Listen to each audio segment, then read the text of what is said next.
Well, trust me on this. The 98 Bulls were top-heavy as bleep. Scottie Pippen was not an alpha. He was a follower, not a leader. Michael Jordan taught Scottie Pippen how to win, just the way I believe that Dwayne Wade helped teach LeBron how to win his first year in Miami. And then we look at Dennis Rodman. He was a psycho. He was a nutcase. Michael had to ride herd on Dennis Rodman constantly to keep him between the lines. And Dennis was afraid of Michael Jordan, and he did ultimately what Michael said to do, and that's how they won championships together. And Tony Kukoc was a softer Euro kind of a player and a sixth man. He's talented, but he needed Michael to show him the ropes, to drive home to him that you've got to be tougher. Michael toughened up Tony Kukoc in practice. And dare I start down the rest of the roster? We've been talking about Scotty Burrell and Stevie Kerr and Bill Winnington and Luke Longley and Joe Klein and Randy Brown and Judd Buechler. I just named the rest of the roster. Shannon, they're just guys. It's a whole bunch of guys. Michael took that roster and said, bam, I'm going to show you, blah, blah, blah, blah, I can't say the words, how to do this. We're going to win at any cost. And if I have to ridicule you, if I have to shame you, if I have to make it hell for you, I will do it. I will pick on your weakness and I will make it a strength. And you will contribute for me when it is time to contribute. And they all did. Everybody I just named all had little big contributions to the Last Dance Bulls' last championship. It was superb leadership, but it was merciless. It could be ruthless, maybe even heartless. But we heard Scotty Burrell. We read in the interview with USA Today the other day saying, I needed it. It was great for me because I knew deep down Michael liked me. He did. He liked Scotty Burrell. He liked all of them.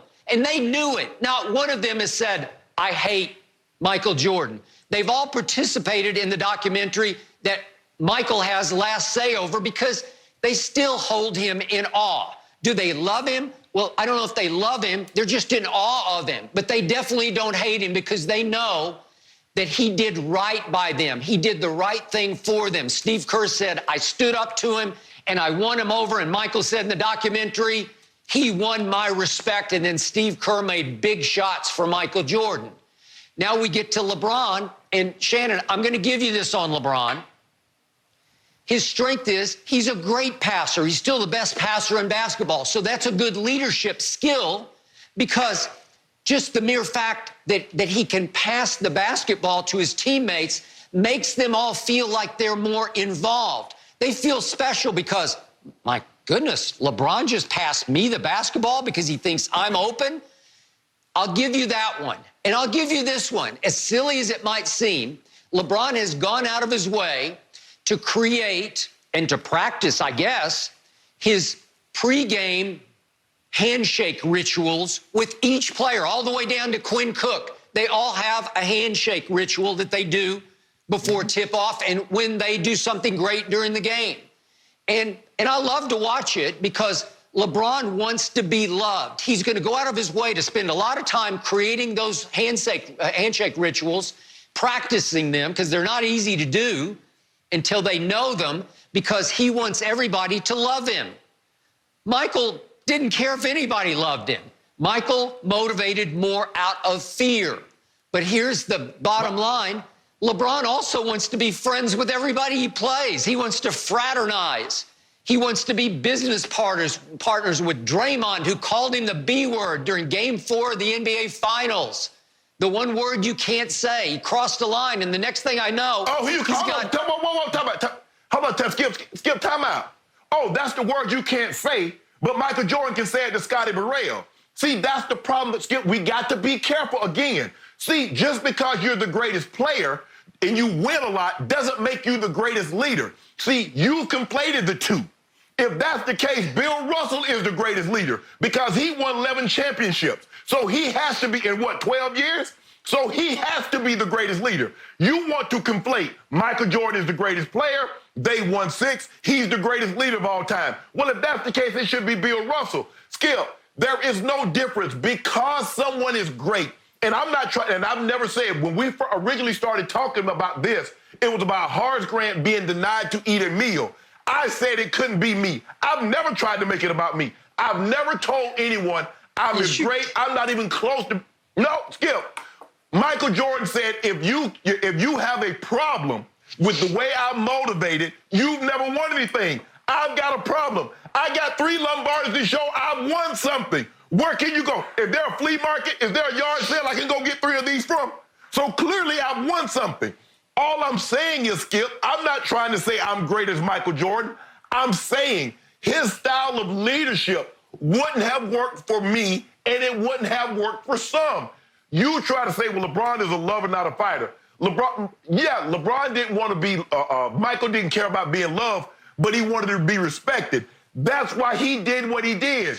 Skip, bullying is about taking a position of strength, be it title, be it you're bigger than I am, and you try to take whatever you use that on someone of weaker, be it size, be it stature. If you think Michael Jordan was not Michael Jordan, he would have done that because, like Charles said, he had selective prosecution, Scotty Burrell.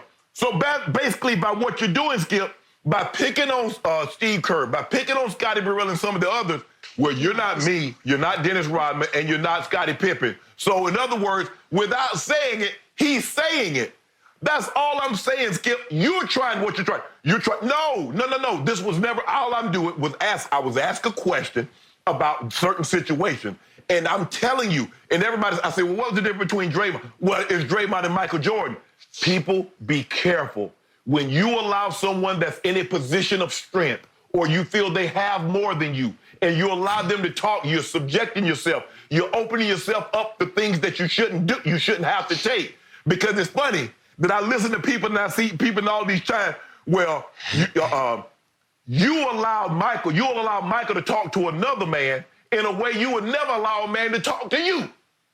So I'm trying to figure out if it's acceptable for Michael to talk to someone, it should be acceptable for you to get talk like that. And then, hell no, I'm not gonna let him talk to me like that. Of course not. All I'm saying, Skip, right is right, wrong is wrong. That's it. Don't say, well, you're trying to compare yourself to Michael, because I've never tried to compare myself to Michael. But I feel I can chime in, because Michael say people that have a problem haven't won anything. Well, I got 22 inches and 7 pounds that says I won something. Okay, back to Draymond. Draymond got sick and tired of LeBron belly aching during Game 4 of the 2016 Finals, and he finally said, "You're a B." He screamed it so loud that Kiki Vandeweghe, who presided over NBA suspensions, heard it in the 3rd row, and he finally said, "Okay, that's enough of that." And Draymond got suspended, as we all know, for Game 5 back in Oakland. And yet, did Draymond call LeBron the B word to motivate him? No. He called him the B word because that's what he thought he was. That's what he was acting like. And the next thing I know, LeBron has hired Draymond and brought him into the business. They're business partners the next offseason. What? You're kidding.